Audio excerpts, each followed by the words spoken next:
Bismillahirrahmanirrahim. Alhamdulillahirrahmanirrahim. Wassalatu wassalamu ala sayyidina Muhammadin asyrafil mursalin wa ala alihi wa sahbihi ajma'in. Subhanaka la ilma lana illa ma 'allamtana innaka antal alimul hakim. Wa tub 'alaina innaka antat tawwabur rahim. Wa taqabbal minna innaka antas samiul 'alim. Qala rabbi shrah li sadri wa yassir li amri wahlul 'uqdatam min lisani yafqahu qawli. أود تعلم وتعليم والإفادة والاستفادة والتمسك على كتاب الله وسنة رسوله والدعاء إلى الهدى والدلالة على الخير ابتغاء مرضاته وقربه وثوابه سبحانه وتعالى. قال المصنف رحمه الله تعالى ونفعنا به وبعلومه وعمدنا بأسراره في الدارين آمين. Kita lanjutkan kajian pada kesempatan kali ini. Pada kesempatan kali ini kita akan membahas tema yang berbeda. Bukan tema tentang fikih pernikahan, tapi sedikit mengingatkan kepada diri kita sendiri tentang pentingnya untuk mencari ilmu dan berkumpul dengan orang-orang yang berilmu. Sudah kita ketahui bersama bahwasanya mencari ilmu itu hukumnya wajib. Apalagi ilmu yang berkaitan dengan ibadah kita sehari-hari itu hukumnya sangat wajib sekali. Jadi orang yang tidak mencari ilmu terkait dengan apa yang menjadi kewajibannya sehari-hari untuk beribadah kepada Allah, maka dia berdosa. Kalaupun nanti dia beribadah, khawatir ibadahnya tidak didasari dengan ilmu sehingga ibadahnya tidak diterima oleh Allah Subhanahu wa taala. Terkait dengan pentingnya orang mencari ilmu, ada satu kisah yang sangat menarik di dalam kitab An-Nawadir yang dikarang oleh Asy-Syaikh Ahmad Syihabuddin bin Salamah Al-Qalyubi. Dijelaskan di dalam kitab ini, diceritakan anna Ka'ab al-Ahbari radhiyallahu anhu qala, sesungguhnya Ka'ab al-Ahbar radhiyallahu anhu berkata, innallaha yuhasibul abda fa idza rajahat sayyi'atuhu ala hasanatihi yu'maru bihi ilan nar. Sesungguhnya Allah besok pada hari kiamat akan menghisap hamba-hambanya. Ketika keburukan-keburukan hambanya lebih banyak daripada kebaikannya, maka dia akan diperintahkan untuk dilemparkan ke dalam api neraka. Jadi orang itu besok sesuai dengan timbangan amalnya. Kalau timbangan amalnya yang baik lebih banyak, maka dia tanda orang yang beruntung. Wa man saqulat mawazinuhu fahuwa fi 'aisyatir radiyah wa man khaffat mawazinuhu fa ummuhu hawiyah. Saqulat itu artinya berat timbangannya, fahuwa fi 'aisyatir radiyah, maka dia dalam kehidupan yang diridhoi oleh Allah. Karena memang setelah kematian itu ada kehidupan yang baru, kehidupan yang abadi. Tapi kalau timbangannya lebih banyak yang buruk dibanding yang baik, maka dia tanda-tanda orang yang celaka. Setelah malaikat diperintahkan oleh Allah untuk melemparkan hamba-hambanya yang keburukannya lebih banyak, maka Allah berkata kepada malaikat, fa idza dhahabu bihi ilaiha yaqulullahu ta'ala li Jibril.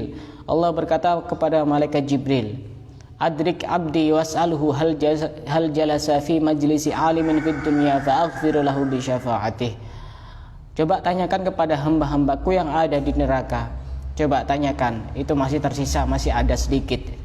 Coba tanyakan apakah dia pernah duduk di majlis ilmu ketika di dunia. Apakah dia pernah duduk di majlisnya orang alim, orang berilmu, seorang ulama di dunia, maka aku akan mengampuninya dengan syafaat orang-orang alim. Kemudian malaikat Jibril bertanya, wa yas'aluhu Jibril fayaqulu la, aku tidak pernah sewaktu di dunia hadir di majelisnya orang berilmu. Artinya tidak pernah cari ilmu, tidak pernah hadir majelis taklim, tidak pernah hadir kajian, tidak pernah hadir pengajian dan seterusnya. Tidak pernah sama sekali. Tidak pernah hadir majelis ilmu. Kemudian Allah berkata lagi kepada malaikat Jibril, fayaqulu Jibril Ya Rabbi innaka alimun bihali abdika annahu qala la. Malaikat Jibril berkata kepada Allah, wahai Allah, engkau lebih tahu keadaan hamba-hambamu ini. Dia menjawab, saya tidak pernah hadir majelis ilmunya orang-orang yang berilmu ketika di dunia. Kemudian Allah berkata lagi kepada malaikat Jibril, wahai Jibril, coba tanya kembali, salhu hal ahabba aliman, apakah dia pernah mencintai orang alim? Apakah pernah mencintai orang alim? Apakah pernah mencintai orang berilmu? Apakah pernah mencintai ulama? Kemudian orang tersebut menjawab, fayaqulu la, aku sewaktu di dunia tidak pernah mencintai orang berilmu. Aku tidak pernah mencintai orang alim. Aku tidak pernah mencintai ulama. Aku tidak pernah mencintai ustadz atau kiai. Fayaqulu salhu hal jalasa ala ma'idatin ma'a alim. Coba tanyakan kembali wahai Jibril, apakah sewaktu di dunia dia pernah tinggal satu gang dengan orang alim atau tidak? Satu gang dengan orang berilmu atau tidak? Satu gang dengan ulama atau tidak? Dia menjawab, yaqulullah, aku tidak pernah tinggal satu gang dengan orang yang berilmu. Jadi ini orang sudah sangat pol-polan ini. Sudah tidak pernah hadir majelis ilmu, kemudian tidak pernah duduk satu daerah dengan orang yang berilmu, rumahnya tidak satu daerah dengan orang yang berilmu. Jadi ini orang yang sudah sangat luar biasa sekali ini. Juga tidak mencintai orang yang berilmu, orang yang alim, para ulama, tidak pernah mencintai. Kemudian Allah berkata lagi kepada malaikat Jibril, fayaqulu salhu hal wafaqa ismahu isma alimin aw nasabahu nasaba alim. Coba tanyakan lagi wahai Jibril, apakah namanya sama dengan namanya orang yang berilmu atau nasabnya sama dengan nasabnya orang yang berilmu? Kemudian orang ini menjawab, fayaqulu la, nasabku tidak sama dengan nasabnya orang berilmu, dan namaku tidak sama dengan namanya orang yang berilmu. Namanya tidak sama. Mencintai orang alim? Tidak. Tinggal bersama orang alim? Tidak. Hadir majelisnya orang berilmu? Tidak. Akhirnya masih ada pertanyaan yang terakhir. Fayaqulu salhu hal yuhibbu rajulan yuhibbu aliman. Coba tanyakan lagi wahai Jibril, hambaku yang ada di neraka itu. Tanyakan apakah dia pernah mencintai orang yang orang tersebut mencintai orang yang berilmu. Apakah hamba tersebut pernah mencintai orang yang orang tersebut mencintai orang yang berilmu? Kemudian hamba tersebut menjawab, fayaqulu na'am, iya, aku pernah mencintai orang yang orang tersebut mencintai orang yang berilmu. Kemudian Allah berkata kepada malaikat Jibril, fayaqulullahu li Jibril, khudh biyadihi wa adkhilhul jannata fa inni qad ghafartu lahu bidzalik. Ambil tangannya, tolonglah dia wahai Jibril, keluarkan dia dari neraka dan masukkanlah ke dalam surga, sesungguhnya aku telah mengampuninya sebab dia mencintai orang yang mencintai orang alim.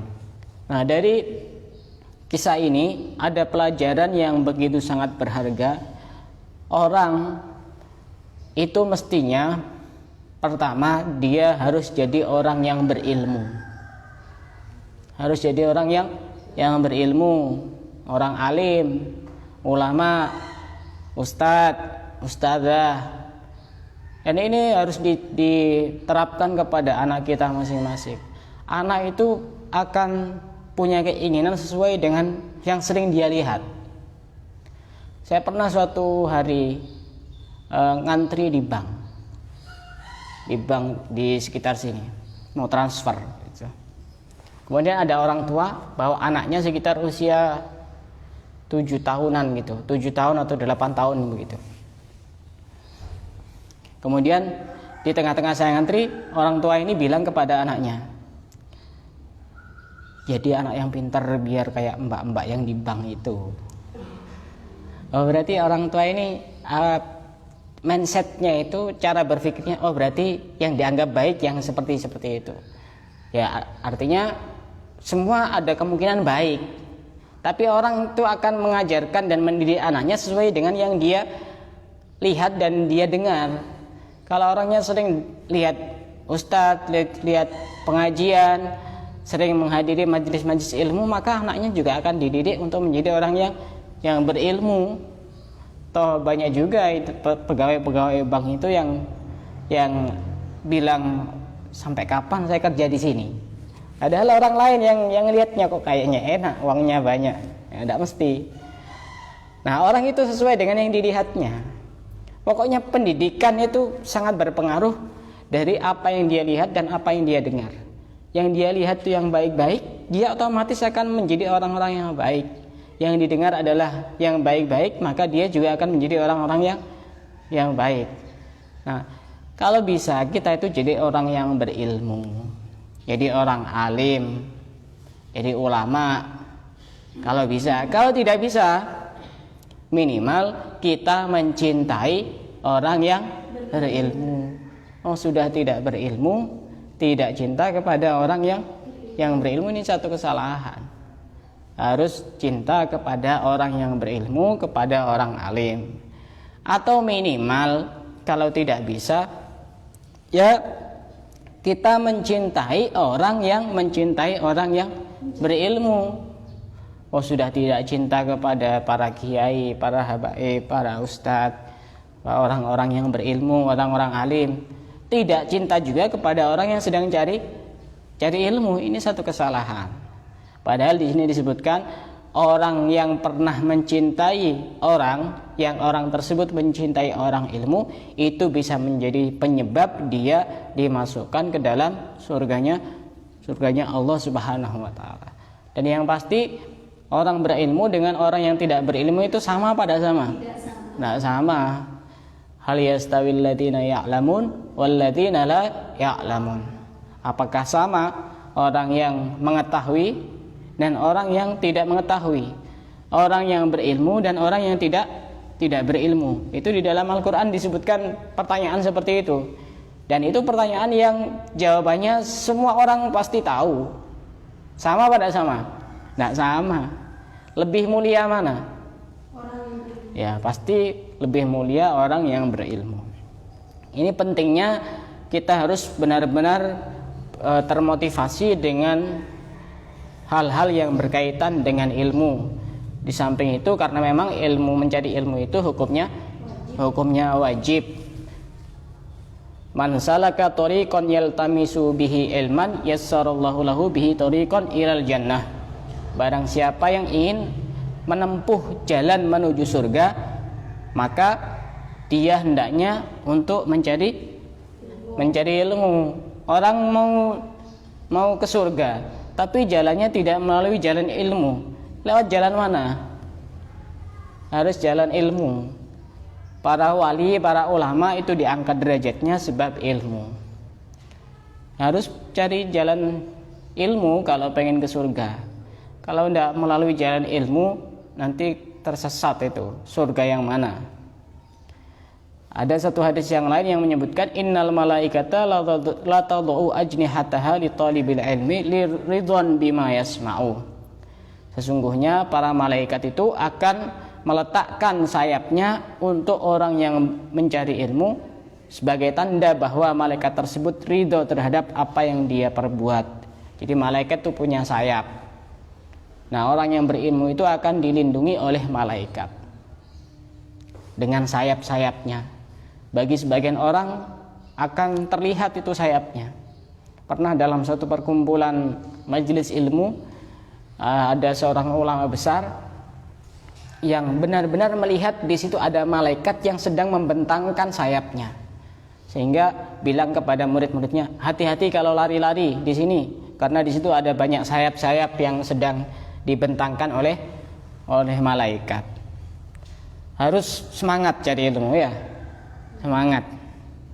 Tidak ada batasannya orang mencari ilmu kapan saja, tetap cari ilmu. Walaupun sudah berkeluarga juga tetap cari ilmu. Dalam sebuah hadis yang lain disebutkan huduru majlisi ilmin afdalu min sholati alfi rakaatin wa iyadati alfi maridin wa khuduri alfi janazatin. Menghadiri majlis ilmu seperti ini itu lebih afdal, lebih utama daripada sholat 1000 rakaat. Kira-kira mampu enggak sholat 1000 rakaat? Enggak mampu, saya aja enggak mampu. Sholat tarawih yang 20 rakaat saja itu kapan selesainya? Tidak selesai. Apalagi ini sampai 1000 rakaat. Nah, orang yang hadir majelis ilmu itu lebih utama daripada sholat 1000 rakaat. Dan ini kemungkinan tidak mungkin bagi kita orang biasa untuk melakukan. Kalau ulama-ulama ada yang sampai sholatnya 1000 rakaat sudah biasa. Wa iyadati alfi marid, dan lebih utama daripada menjenguk 1000 orang sakit. Hadir majelis ilmu itu lebih utama daripada menjenguk 1000 orang sakit. 1000 orang sakit itu kan banyak. Seandainya di sekitar kita ada 1000 orang sakit, kira-kira bisa enggak untuk menjenguk semuanya? Tidak bisa. Sedangkan hadir majelis ilmu, majelis seperti ini, hadir cari ilmu, ngaji, hadir kajian, maka itu lebih baik daripada menjenguk 1000 orang sakit. Menjenguk 1 orang sakit saja pahalanya sangat besar, apalagi 1000 orang sakit. Wa huduri alfi janazatin, dan menghadiri majelis ilmu itu lebih baik daripada menghadiri 1000 jenazah. Ada 1000 orang mati, maka orang yang menghadiri majelis ilmu itu lebih baik daripada orang yang menghadiri 1000 orang yang meninggal dunia.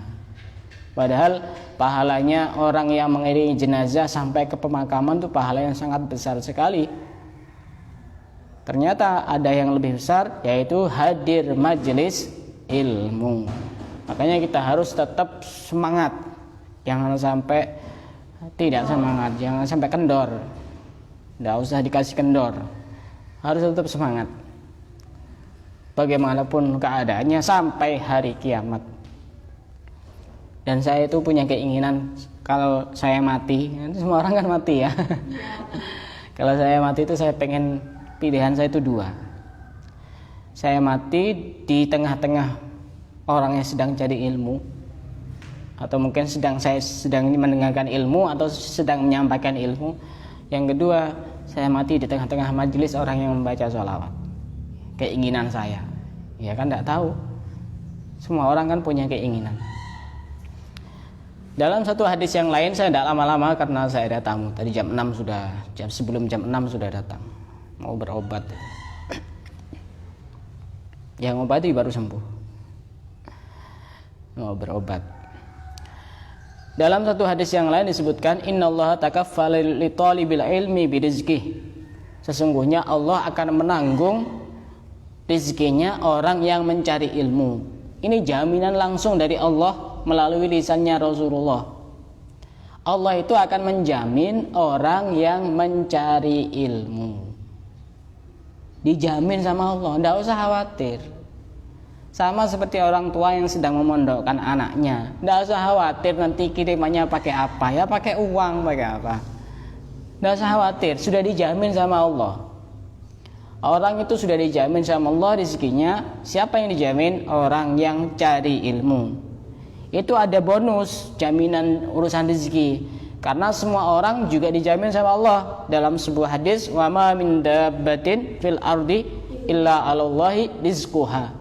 Semua orang, semua hamba-hamba Allah itu dijamin rezekinya oleh Allah, termasuk orang yang berilmu. Nah, nanti karena dia berilmu maka akan mendapatkan bonus tambahan jaminan.